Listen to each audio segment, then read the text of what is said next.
Once the scope document is prepared, the next step is decomposing the scope into a work breakdown structure.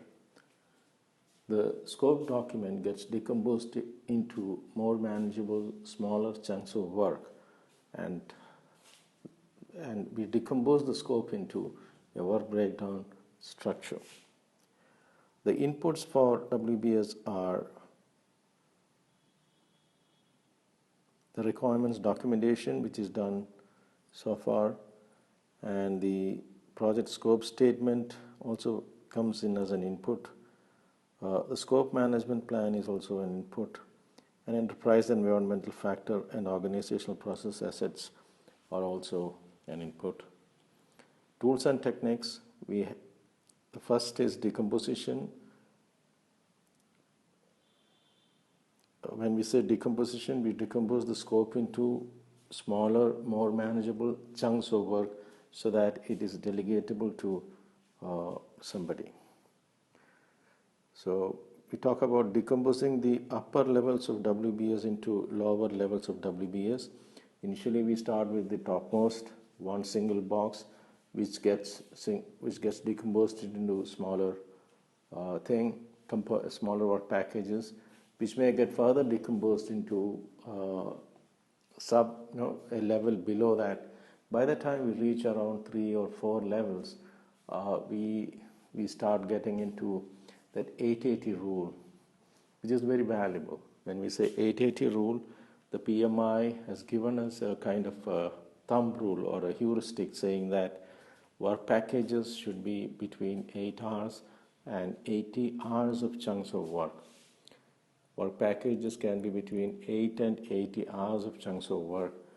That means smaller the project, we decompose to a level where we get the work packages around 8 hours.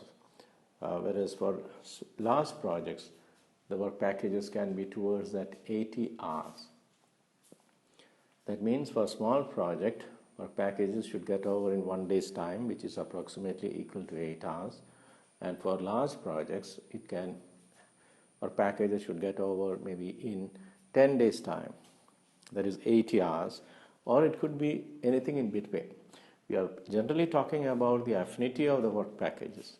So for small projects, if you have very large work packages with an affinity towards 80 hours chunks of work, by the time we track it once or twice, the project gets over. That defeats the purpose of decomposition. Similarly, for large projects, if you decompose to a level of 8 hours or 10 hours or 12 hours kind of chunks of work, that means we'll end up doing micromanagement. For large projects, if you go and see the status every day, you may not see a progress. Maybe once in 10 days you go and see it, you may see some progress.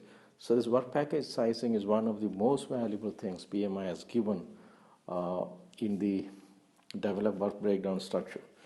If you have done a WBS anytime or sometime, always you have this dilemma of where to stop.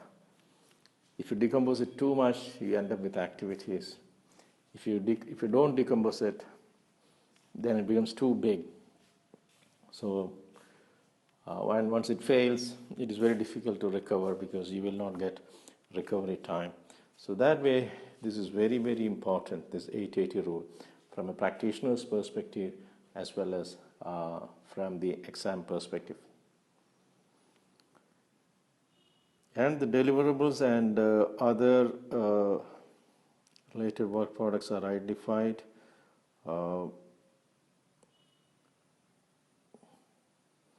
Ensures correct level of decomposition. Again, it is linked to this 880 rule. And decomposition involves structuring and organizing the work breakdown structure as well. The output side, while doing the WBS, we may go back and update the project documentation. For example, while doing the WBS, sometimes we may have to go and update the scope document because we might have missed out. We realize that we have missed out something while doing the WBS. Or while doing WBS, if there is a scope creep, sometimes we may have to go back and update the project charter even. The scope baseline happens, and the scope baseline typically contains the project scope statement and the work breakdown structure. Both together becomes the scope baseline. A WBS gives the breakup of work, not the sequence of work. This is a very important point. The work breakdown structure will not give you any sequence or timeline. It will not give you any successor predecessor kind of a relationship among work packages. A WBS just gives us the breakup of work. It is not logically sequenced. Then very often we have, for each work packages, we come out with a WBS dictionary, which will have a lot of additional information about the work packages, like the description of work, a small narration, then assumptions and constraints, responsible organization is supposed to perform it, schedule milestones associated with that particular work packages, associated schedule related activities, resources required, cost estimates for the work packages, quality measurements, quality requirements for the work packages, acceptance criteria for the work packages, technical references, and agreement information. At the work package level, we have sometimes we operate these work packages through a control account.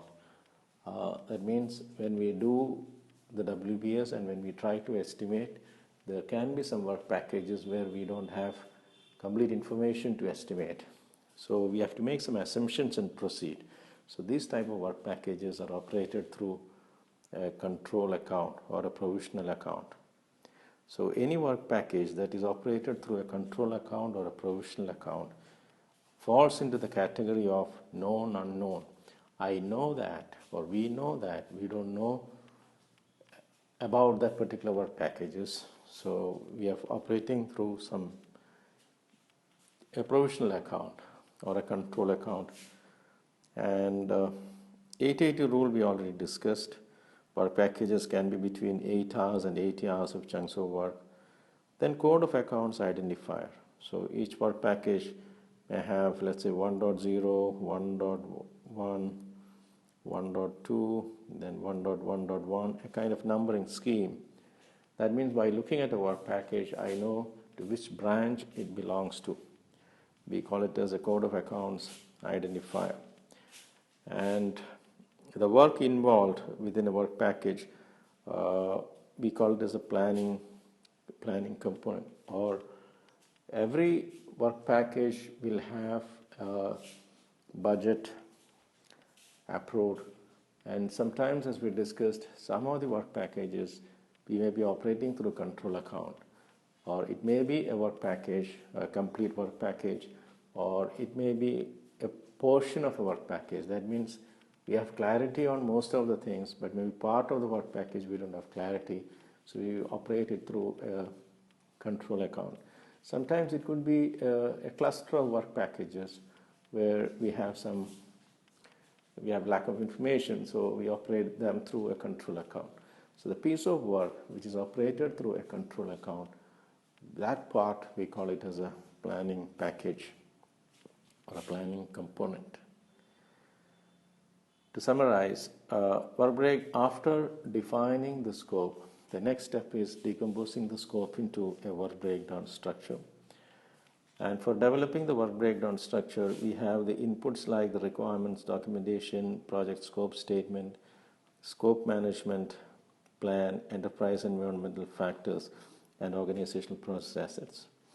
The main tool used for creating the work breakdown structure is the decomposition. We decompose it, the scope document, into smaller chunks called decomposition, and we use expert judgment as well. While decomposing, we decompose the higher level work packages into lower level work packages. The lowest level in the WBS, we call it as a work package. So we don't decompose to the level of activities. We stop at a level above activities. And we decompose it to a level where work packages are between 8 hours and 80 hours chunks of work. And it's a deliverable oriented grouping of work. It ensures correct level of decomposition, and it gives structure and organizing the WBS. The outputs of the WBS are project document updates, scope baseline, and project scope statement contains project scope statement along with the WBS becomes the scope baseline, and it gives the breakup of work, not the sequence of work.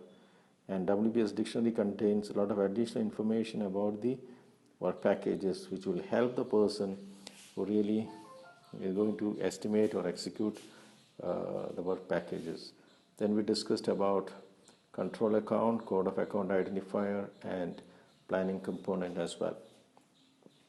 Without a WBS, an accurate estimate is impossible. Without a work breakdown structure, a definitive estimate, which is within plus or minus 5% variance, is impossible. Again, once the scope document is finalized, next step is decompose the scope into a work breakdown structure. Work breakdown structure helps us to understand or divide the work into smaller and more manageable pieces. Once the WBS is done, the lowest level is called a work package. And as a project manager, we stop exercising control at a work package level. Without a WBS, a definitive estimate within plus or minus 5% variance is impossible. A WBS doesn't give you any sequence of work, it just gives us the breakup of work. And some of the work packages, we may not have complete information, so we operate it through control account. And the piece of work which is operated through a control account, we call it as a planning component or a planning package. 880 rule, work packages can be between 8 hours and 80 hours chunks of work. Smaller the project, the affinity of the work packages should be towards that 8 hours, and for large projects, the affinity can be towards this 80 hours chunks of work. The scope document, along with the work breakdown structure, becomes the scope baseline. Once it is baseline, any changes to it should undergo the change management procedure. Now, please go and read the relevant portion of the project management body of knowledge, which explains the work breakdown structure in detail. And after that, if you have any questions, when we meet face to face on Skype or go to meeting, we'll be clarifying all your doubts. Thank you.